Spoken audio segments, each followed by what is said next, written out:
The Dot. I'm excited. We're going to be learning about the Galveston Island Humane Society. They are in studio today. If you're watching on social media, feel free to share this out. Let me know what you have going on today and where you're watching from. Here we go.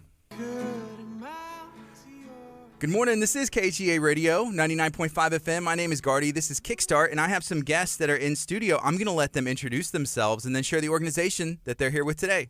My name is Liz Rogers. I am a board member for the Galveston Island Humane Society. And I'm Caroline Pate, and I'm the executive director of the Galveston Humane Society. And we have another guest that's in studio as well, but he doesn't have a microphone, but we may be able to hear some of the things he has to say. So who else do we have? We have Old Yeller. Came into us as a stray. He's an old guy, about 12 years old, and he is now looking for a home. How long has he been with you guys? He's been with us about 5 weeks, and we've been working really hard getting him back into shape, getting him healthy, so that he can get into a home and live out the rest of his forever life. So let me know a little bit about the Galveston Island Humane Society. I think we were mentioning just a little bit before we went on air. You've been here before. I have been here before. Yes. I think I was here talking about some of the work that we do a couple years ago. Yes. Did you have a good time? Had a great time. Glad to be back. Okay, well, I'm excited that you're here. If someone's not familiar with the organization, what all do y'all do? We are the Humane Society for Galveston Island. We are a nonprofit shelter with a contract with the city. So what we do on the island is handle all of the lost, abandoned, homeless, or unwanted pets. We work at making them healthy again. We work at getting them either back into their homes if they're lost or rehomed if they need new homes. Mm-hmm. So it's a big job, and right now it's even bigger than usual. Why is that? I think it's we're going to attribute the pandemic, like with so many other problems that it created. We are now running into situations where people are having to move away, not taking their pets, moving into apartments that have either breed discriminations or size discriminations and can't take their pets, or they just strictly have lost their jobs and can't afford them any longer. So right now, do y'all have like y'all's own space where y'all keep animals, or is it full, or how is that looking? We have a building, yes. We have the Humane Society is on Broadway, and we are full. We have over 48 very large dogs in a kennel that was built for about 30. So we've got them in cages and up and down the halls right now, but we're doing our very best to give them everything that they need. We also have over 100 felines in the building. Liz, why did you choose to get involved with this organization? Sure. I think that the Galveston Island Humane Society is such a great community partner. They are such good stewards of the pets that come under their care, providing them with everything that they need and really going the extra mile to make sure that the animals are kind of best paws forward for their next forever home. We have incredible volunteers and staff that spend time behavior training with our animals, doing all of their medical care. Yeller is a great example of a dog that came in with, skin issues and underweight and had some medical conditions that I think a lot of shelters wouldn't give as much attention to, but our staff goes the extra mile to make sure that he's happy and healthy and not just comfortable, but also, ready to go into a forever home. And, especially for senior dogs and senior animals that get passed over a lot, I think that we're doing everything that we can to make sure that these animals have the best chance at a forever home. So, okay. So if somebody wants to get involved, what are the different ways that they can, and how can somebody that's listening, how can they help? Well, certainly we have a volunteer program, and people can come out and volunteer with us in a variety of capacities.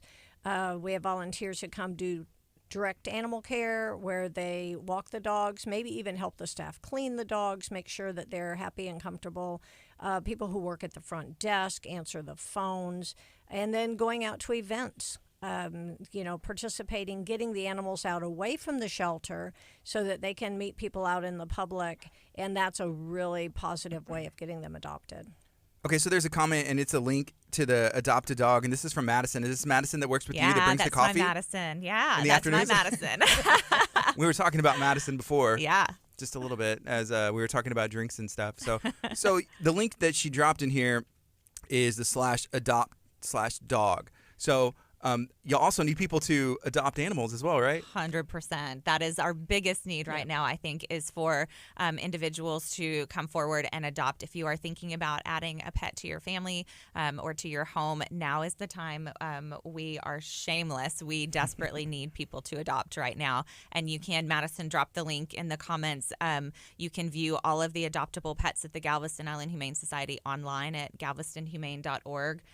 You can even fill out an adoption application online. You can schedule an appointment to come in and visit with the dogs. And I promise you that whatever shape, size, color you are looking for, it's very likely in the shelter right now. Yeah. So what kind of, I guess, who's the ideal person to adopt? Well, I think it's somebody who is really looking for that lifelong companion. I mean, remembering that, depending on the age of the pet, I mean, if you're adopting Old Yeller here, he's, giving him his best life. He's probably got a few years left, but those are going to be good, happy years. And if you're looking at a puppy, also remembering that puppies can live 10, 12, 14 years. And so when you're going to adopt, it's a lifetime commitment for that pet, their lifetime anyway. Mm-hmm. So that's really what we try to stress to everybody. We don't want to see them back in a couple years. Yeah. Well, sometimes if you adopt a puppy, maybe you're not sure what breed it is, how big it's going to get. So you just kind of have to work together like you're a part of the family. Exactly. That's what it is. This is part of your family. We have great, our staff do an incredible job also of evaluating the animals and kind of being an advocate and a bridge between animals and potential adopters so that they get to know the dogs and they get to know, are they cat friendly? Are they great with kids? Are they good with other dogs? So that we can make a better match with a future family and that pet to make sure that, that really is a lifelong opportunity for both the family and the pet. So, right. Caroline, how long have you been in the role of executive director at the Galveston Island Humane Society? This is my 19th year. And you've probably seen a lot of pets come in and out, get adopted, volunteers, met a lot of people during that time, right? I have. It's very rewarding. That's the very positive side of it. There's some negativity when you're having to deal with people that are giving up their pets for maybe not what we would consider legitimate reasons, but we look at the little girl who gets their first kitten, or kids that are taking home their first puppy, and those are the reasons that you do it. And finding somebody that takes a dog like Old Yeller and is willing to give him his best life. In fact, Liz did it.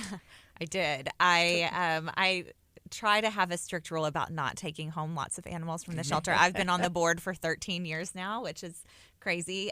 But there was a senior dog that was at the shelter that just caught my eye, and I thought, surely someone is coming back for this dog. Like, this is obviously someone's dog.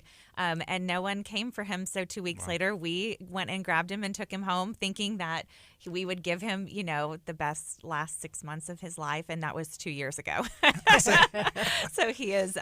We always say that his name is Otis, and he's living his best life at home. Just taking lots of naps. He's great. Some of these, I guess, pets maybe get a second life. Yes. Yeah, a second chance. Yes. Who knows what happened before, and then they just had this transition, and it's given them a whole new life. Absolutely. Where maybe, like you said, maybe 6 months, and now a couple years later, he's just enjoying life. Yeah, absolutely. Well, I think often they recognize it. They know that they're given a new chance. Maybe they've been sitting in the shelter for 3 months, 6 months, and you're the person that comes in and takes them home, and you can see them smile. Mm-hmm. Mm-hmm. Absolutely. Caroline, 19 years ago, why did you decide to go into this line of work? Actually, I was on the board of directors. Okay. And, I've always had a passion for animals and was on the board for about 3 years prior to that. And what I had seen in those 3 years was that we couldn't keep a director, that it was a hard job. And in that amount of time, we went through at least 3 directors trying to run the shelter. And it just seemed like the time. It's like, I can do this, and I think I can make a difference. What about you, Liz? 13 years ago? That's a long time as well. Yeah. I had a passion for animals. I've always grown up with animals. I wanted to give back to the organization. Like I said, they're incredible stewards of the pets of Galveston, great community partners. And over those 13 years, we've seen hurricanes and storms, and just really a lot of crazy scenarios where, we rebuilt an entire shelter, just serving the people of Galveston Island and their pets. And it's been such an honor to be a part of this and to help grow it, and find, ultimately we're trying to get ourselves out of business, right? Like the goal at the end of the day is that there are no more homeless animals. And so we feel like we're doing a really good job chipping away at that. So, are there any animals that y'all do not take, that y'all don't have a space for? Well, we don't take livestock, although we have had a pig. Or a goat. Or we had a goat, actually, 2 weeks ago. Yeah. So did he find his forever home, or what happened to the goat? We transferred him to another shelter that was equipped to handle him. So sometimes we get these guys. We've gotten a fair number of chickens since, it became legal to have chickens in the city. And we get a lot of roosters because, they go to buy the little chicks, and then they grow up to be roosters, and then nobody wants a rooster crowing, so they, turn them loose on the street. They end up coming to the shelter. So did Galveston recently change their ordinance or local law to allow like chickens legally or something? You can have hens or chickens in the city limits. So there are a lot of people that have the really fancy chicken coops, chicken houses, fresh eggs, and I think it's worked really well. But it's been several years now. We've had that ordinance for a while. Okay. Yeah, the city of Lamarck is going through that right now. It's been on the Galveston Daily News. It was on the front cover. On Monday night, there was a council meeting. I tuned in, to watch it on YouTube specifically for the chicken talk. And there's people on both sides, and they're passionate. Yeah. And the rules were written in 1972, and they're not clear.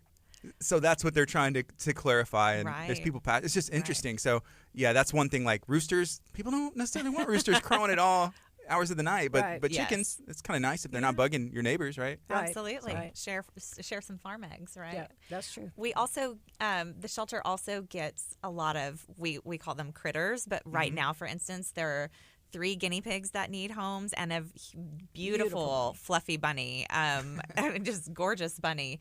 So we do get turtles and, dragons and iguanas and reptiles and all kinds of critters. So there's actually a section on the adoptable page called critters that all of those animals get posted under if anyone's looking. I was going to ask about reptiles. So y'all have those there as well. Mm-hmm. We get them once in a while. We're truly not set up for all the extra critters, and so we have to find space for them. But we either take them out or send them out to rehabbers, or sometimes we can adopt them. But because that's not our specialty, we'd really rather go to people that are professionals dealing with the reptiles. What kind of costs are associated? I'm sure there's some kind of fees, but it's not going to maybe be as much as if you go to like a breeder or something like that. Is there some kind of fees associated with the adoption process? Oh, certainly. We have normal adoption fees, but say, for instance, this summer right now, we are doing all of our felines for $25 and all of our large dog adoptions for $25. And that includes their vaccinations, microchip, they are spayed or neutered, and a rabies vaccination. So they are ready to go in the city of Galveston. Then they also have to have a $5 city tag.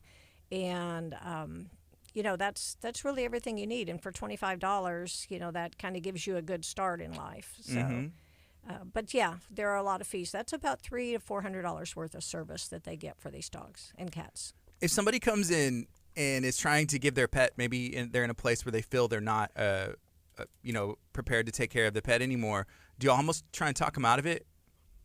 Or, we offer assistance. Okay. Yes. So definitely. if maybe they're moving and the new place they're moving to has a pet deposit that they can't afford, and that's the reason they're needing to give them up, then we look to see if we can find the resources to get the pet deposit taken care of. What can we do to keep the animal in your home? If you just maybe don't have any extra money right now and you just need pet food, we have a community pet food bank, and so we provide food for you. If it's spay or neuter services that you need, we will spay or neuter your pet because we need to stop the number of animals that are coming into the shelter. What's some? I know you talked about a goat. Y'all got a goat a couple weeks ago, and there's some interesting animals. What are some of the more unique situations? I guess stuff like a goat or a pig that you wouldn't think would come in. Is there some other examples of that?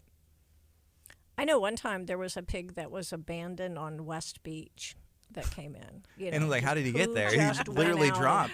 Right? Yeah, he didn't walk there. You know, so. But yeah, these things happen. We've had iguanas that have come in that were just found stray on the streets, and in fact, one, I don't know, within the past 6 months that was redeemed, that had been out on the porch sunning in somebody's house and had found a little hole and gotten out and was found strolling down like Avenue O, and we got him in, had him taken care of, found the owner, who was ecstatic, and we got him back home. So. Yeah, because they can be expensive. Yes. I'll go look at the pet stores sometimes, or just look at. I used to have some fish. You like a little fish tank, right? And so you'll see them, and I mean, it's an investment, Sure. for people. Absolutely. So, Sure. And people love them. We think of dogs and cats, but we have a lot of people who love their reptiles or birds. At home I have a bird, and I like him just like I love the rest of my guys. So. Mm-hmm. Yes. Caroline brought up a great point about, we're at such a capacity right now that even strays that are coming in or lost pets that are being turned in, when people find dogs on the street, it's really important for us to be very timely and efficient in finding their home and getting them back home. So if people have lost a pet, they can go onto the website and file a lost form, and then they can also look through a special section of dogs and animals that have come in and have been filed as lost. So it's a really great, fast way to look and see if your pet is at the Galveston Island Humane Society, and we can facilitate that that reunite process really fast, which is helping the shelter tremendously right now in terms of space and staff. Okay. Have there ever been any cases where somebody is going to foster the pet, or hey, I'm going to take this pet, and then the original owner comes back or finds that pet? Sure. It has happened. Sure. And it just really depends on the situation. Usually, because we have a 72-hour hold, and generally even a little bit longer because we're so backlogged with animals right now, we're giving people enough time, we feel like, to come in and find their pet. If they're in foster care, then it's not as difficult to go back and rehome them if it is a good situation. But if they've been adopted, then it's a little tougher because then the adoption family has the right to keep the animal, and we've really done everything we needed to do to make sure that the animal gets into the proper home. Is there anything that a pet owner can do to, if their pet is lost, like make sure that they are protecting themselves in that situation? I know there's like chips and tag. Yes. What can they do? Keep your microchip updated. Yeah. Definitely, we encourage microchipping, and we're really fortunate in the city of Galveston is that part of the city tag licensing, it requires a microchip, and that's very progressive. And so people are required to microchip their pets, and then if you keep the information updated, oftentimes if the animal control officer finds a pet on the street, they scan it, they can take it back home without it ever coming to the shelter. And that's our goal. We don't want them at the shelter. So if we can get them back home, that's the way to do it. Caroline, do you currently have any pets at your house, or do you have like 100 at the society? I have 7. You have 7 pets at home? I have 3 dogs, 3 cats, and a bird. Okay. What are their names? What are their names? They're all 7. The dogs are Kiwi, Kona, and Delta. And the cats are Annie, Muffin, and Bucky. And the bird's name is Oliver. Okay. Do you have a favorite? At least a favorite cat, a favorite dog, and the bird kind of wins by default. Well, Bucky the cat is, at least I'm his favorite for sure. And I think of the dogs, it's a toss-up. Both of my girls they're very attached to me, but probably Kiwi, who's the littlest, and the alpha dog. She's the head of the pack. Yes. What about you, Liz? Do you have any other pets besides the one that you have? Yeah. I knew this question was coming. Who's the favorite? We know her favorite. Everyone knows my favorite. We have 3 dogs. We have Ruby Tuesday. Otis is my old man, my senior, and Oscar, also known as Oscar Bad Dog, and he is my favorite. Oscar Bad Dog's your favorite? Yes, he is. He's very bad. She made him a bad dog. I'm the reason that he's bad. But yeah, all 3 shelter dogs all came from the Galveston Island Humane Society, and they are all fantastic. Like, I wouldn't have it any other way. Honestly, I think Shelter dogs and shelter pets in general come along with a tremendous amount of intrinsic gratitude. It's like they know that they have been rescued and that they've been given a good life. And I think that that's a characteristic that you just can't find in a dog that doesn't come from a shelter, really. And they all get along pretty well? Oh, yeah, absolutely. Everybody gets along. Caroline, yours too? That's a lot. With the dogs and the cats, they kind of mix and play well? Well, the dogs and cats, they just ignore each other. They really That's fair. They don't have anything to do with each other. Even my cats don't really care for each other, but, they just all coexist, and they're good. Yeah. They're good. And they ignore the bird, which is great because he's a rose-breasted cockatoo.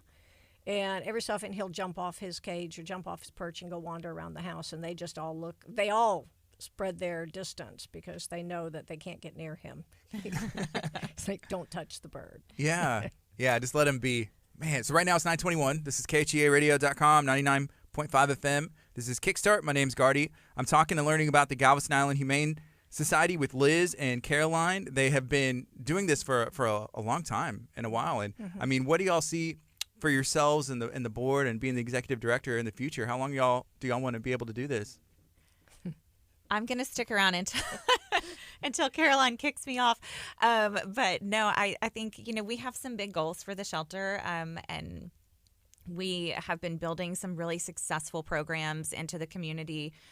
We have a trap, neuter, release program, a feral cat program that we started several years ago that has had a tremendous impact on the number of feral cats in Galveston.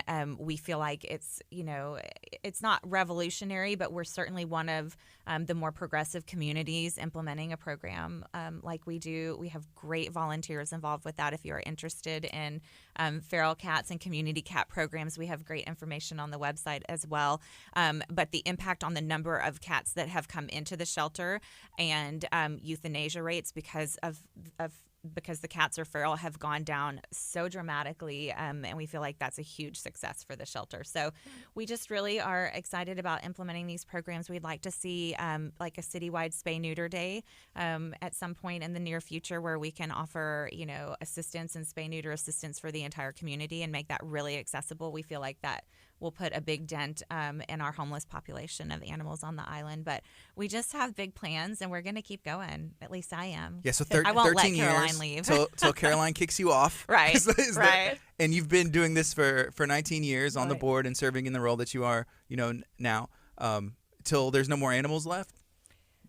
Well, I'm not sure I can make it that long, but, we certainly, that would be our goal. And also just making sure that we stop the breeding that's happening, that, these animals are getting into good homes, and that people are being more responsible and, making better decisions for the animals. That's one of our goals. Yes. And Liz, you were talking about some of the programs that y'all have implemented now. Are you always kind of brainstorming and seeing, hey, what can we do to be more progressive or think outside the box, add new programs, get more people involved? Absolutely. We're always looking at, data and numbers and the trend of our animal intake and adoption rates over the years. COVID had a huge impact on the shelter, just in operations and in practices and getting animals taken care of and out the door and, having to pivot just like everyone else. But I think we continue to learn and refine as we go along. And we just really, I think the shelter and Caroline and her staff do a great job of listening to the community and seeing trends and then finding solutions. So that's, I think they do a great job of that. Do y'all talk to other shelters or other organizations to see what works? And absolutely. The animal welfare community is huge across the country, and especially during COVID, you saw really everybody rally together and have weekly meetings about these are some ideas and these are ways we can take care of the animals in this situation. And then now, talking about what's happening, because we're not the only shelter that's full. This is nationwide, and how it's been affected by COVID and what we're trying to do about it. And we learn a lot from what other places are doing, get ideas. We're looking at more things like transport, so we can send animals up to some of the places where they have better programs up north where there's less breeding, and there's actually a need for a lot of the animals. So yes, we all work together, and I work a lot with the local shelters here. When you say up north, are you talking about up north in the state or in the county? Up the East Coast, West Coast, Pacific in the Northwest. country. Yes, Pacific. Why is there less breeding up there? I think they started with more progressive programs earlier on. So the South is still known in Texas, one of the bigger places, for having too many homeless animals. And, maybe it's by virtue of a lot of people in the country, who live in rural settings, or the mindsets of not spaying and neutering. That's what we're working on changing, so that people understand the importance of that. So with those more progressive programs, I guess it's working for them as far as that goes, right? Yeah, I think so. I mean, what would it take for us to implement some of that stuff down here? Like, that's like state law changed? Law changes would be fantastic. I think the low hanging fruit for us, and looking at Galveston and the community specifically, is just educating people. There are a lot of people out there that don't know to spay or neuter their pet, or maybe they don't think that they can afford it. So we're trying to make people aware of the benefits of spay and neuter, not just for animal health and behavior, but to decrease the population of unwanted animals, and to provide assistance if that's needed.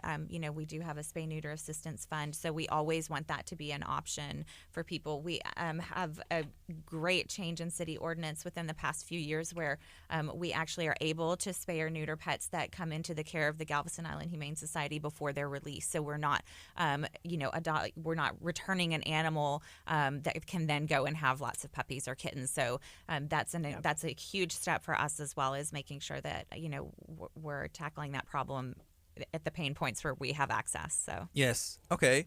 Something else that was mentioned was, I guess, if like animal control, they kind of do their part. Do y'all work with the city as well to see how y'all can best serve the community and the island? We do. We work very closely with the city. So we have a contract with the city, and that's why we handle all of the animals that animal control brings in. And we work very closely with the officers. We have 3 officers on the island right now, and they know the situation that we're in right now also. They're bringing the animals in and know that we have no space, so they are even taking probably extra effort to try to drive around, get them back to their homes before they have to bring them in. But sometimes there's no choice, and sometimes people leave their dog in a hot car, or we had someone recently that there was they were taken away to the hospital, so the animals had to come in. There's a lot of reasons that animal control has to bring them in. Can we go through the programs and that y'all offer one more time, so people can hear how they can get involved, or maybe there's one that they think they could take advantage of? Sure. Well, I think, as Liz mentioned, the TNR program is really an important program for us. That is working with the community cats, the feral cats, getting them fixed. They get vaccinated, and then they're released back into their area with with feeders, with people who are taking care of them, so that we know that they're out there, they're being cared for in the best way possible for a cat that you can't touch. But this makes a big difference, because if they're not out there breeding, then eventually the numbers are going to start to come down of those cats that are out in the public. We've seen a dramatic decrease in the number of cats that are coming into the shelter and having to be euthanized, because if feral cats come into the shelter, you can't put them up for adoption. So our euthanasia numbers have dropped dramatically, and that's been very helpful. So we need people for that program. It's a lot of fun. I'm addicted to trapping cats. It's like a game. It's like you have to sneak around, and it's so much fun. It really is. So if you're into that, I love it. Do that. I think another thing that, we talked a lot about adoption, but fostering is so huge, and it could be really, really helpful right now. We have had a very successful foster program, especially with cats or kittens, where people are coming in, taking a litter of kittens, bottle feeding them, raising until they're old enough to be put up for adoption, which is 2 months or 2 pounds. And that's been very important to get those little kittens out and get them socialized and give them a better start to life. Sometimes people would take puppies, but right now, of course, again, our need is the big dogs. You know, if you don't have space in your home right now to take a dog forever, to make the forever commitment, but yes, maybe you can take them for a month or 2 months. We will provide the food. We provide everything they need. We just need them to be out of the shelter. And it teaches them a lot more, a lot more about the animals, because we start to learn, yes, they're house trained. Hey, they get along well with cats. They love to go to the beach. Maybe they're a couch potato. That kind of gives us the information we need to help them make them more adoptable. Awesome. And then what about, I guess, volunteer opportunities for people as well?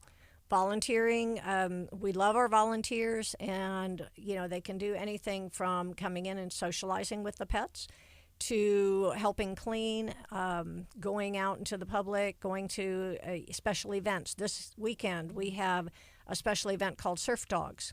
It's a fundraiser for us, and we will have dogs out there literally surfing on the beach. It's a surfing contest, and we've got vendors out there, and we'll have some adoptable dogs out there, and we need those volunteers for that. So we need the volunteers to come out and take our dogs out so that they can be seen, and maybe even some of our dogs will be surfing, and then you can get the idea that, hey, this dog's going to fit right into my home. I need to adopt them. I need to hear more about surf dogs. Real How does surfing that work? dogs. How does that Real work? surfing dogs. We work with the Ohana Surf Shop, and we are right there at 28th Street at the seawall, and we will have about 30 dogs, and actually one year we had a cat. But so we'll have 30 pets out there doing an actual surf contest. They go out in heats. They get the people from the winners of certain, I don't know much about surfing, from certain heats, and then we'll end up with an ultimate winner. So is it like this? So I Googled surf dogs. Is this, actually, that is from our surf dog competition. which one? The red shirt bulldog. Is that a bulldog? Dog. Okay, I'm going to Yes. click on this, and then I am going to show, if you're watching on social media, and if you're listening on 99.5 FM, go follow KHEA Radio on Facebook or YouTube, and you'll be able to see this.